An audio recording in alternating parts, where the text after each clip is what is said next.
Assalamu alaikum wa rahmatullahi wa barakatuh to some of you, and peace out to the rest of you. You know who it is. Some of you who have been here before, you even know where I am. I've talked about this before. This may be my third or fourth time addressing the subject. Right now, it's not even 10:35 a.m. where I am. The Friday prayer is going to start in about an hour and a half, and you can see how crowded it is already. Because people want to get here early to listen to a sermon in a language they may not even understand, and to worship a God nobody has ever seen. Now take a close look.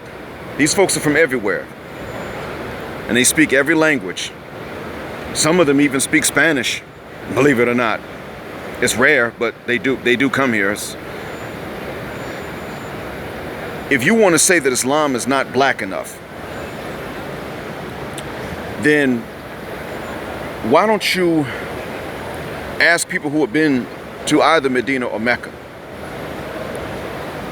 See, most of the people here aren't really either black or white to begin with. That's just to start with. And it's not really supposed to matter in this context. But since we live in a world in which it has been forced to matter by you-know-who,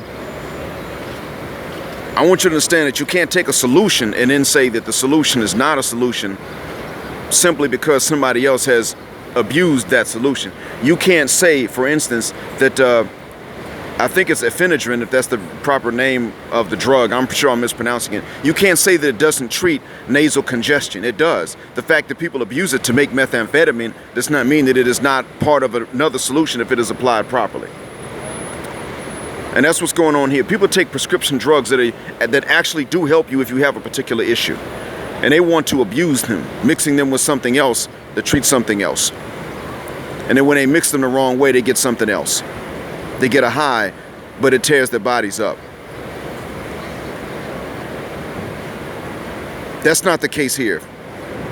Looking here at this crowd, where people are coming in from everywhere, most of them are actually from Indonesia, from India, and Pakistan. Really, to be honest with you.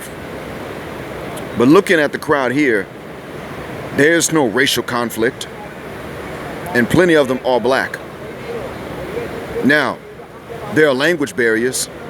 A lot of the folks don't necessarily like or hate each other, but the hatred is not there.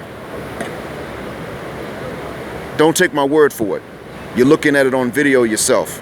But ask people who have spent more time in Mecca or Medina than I ever have, because I've never lived in either one. In other words, go back behind me and check it out for yourselves. Double check it, research it. Islam is not a religion that's going to put you at the back of the camel the way that they used Christianity to put us at the back of the bus before they even invented buses. And even then, to be honest with you, the message of Jesus, peace be to him, was not one of white supremacy. That's just something that the Europeans created later on. And if you want to say, well, the Arabs took Islam and made it into something of Arab supremacy, you could say that they did that, but we can't turn around and say that either one of the messages was in fact in favor of it in the beginning. This is not something either one of us could say about either one of those two faiths. So then you're looking at Christianity in one hand and Islam in the other. You're simply going to have to then examine both of them and see, well, now which one is best for oppressed people, if that is really your concern. Which one of them clearly outlines that God is in favor of the victim getting justice and against the oppressor continuing the oppression? If you're going to judge by that. But don't necessarily judge because somebody doesn't know what they're doing. Don't keep raising these same old arguments that Islam ain't black enough. You can't even say that about Christianity the way that Jesus preached it. So how are you going to say that about Islam? I hope that this benefits you. Assalamu alaikum.